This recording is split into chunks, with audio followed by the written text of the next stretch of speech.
এই মানুষটাকে দেখছেন, এক সময় তিনি ছিলেন অডেল সম্পত্তির মালিক।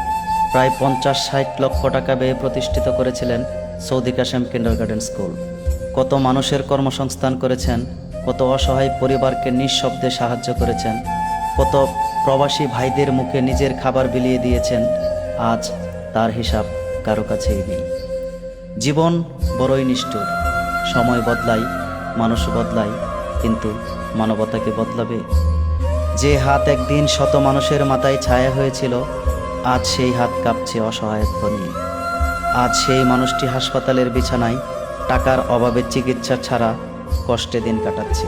যে মানুষটি একদিন অন্যের দুঃখে এগিয়ে এসেছেন, অসহায়ত্বকে সাহায্য করেছেন, কিন্তু প্রকাশ করেননি কোনো দিন, আজ তাকেই বাঁচতে হচ্ছে চরম অবহেলায়, আর্থিক অসহায়ত্বে আর মানুষের ভুলে যাওয়ার কষ্ট নিয়ে।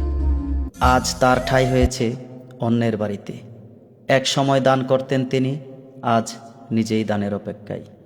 একবার ভাবুন তো, আজ তিনি, কাল হয়তো আমরাই এই জায়গায় থাকতে পারি।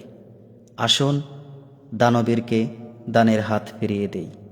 মানবতা এখনও বেঁচে আছে, এটা প্রমাণ করার এখনই সময়। আসুন আমরা সবাই মানুষ হই। একটু সহযোগিতা, একটা শেয়ার, একটু দোয়া, হয়তো একটি প্রাণ বাঁচতে পারে। যিনি দান করেছেন, আজ তাকে দানের হাত ফিরিয়ে দেওয়াই আমাদের দায়িত্ব। যারা দান করতে চান আমাকে ইনবক্স করবেন, ইনশাআল্লাহ আপনার দান যথাসাধ্য পৌঁছে দেওয়া হবে। ধন্যবাদ সবাইকে।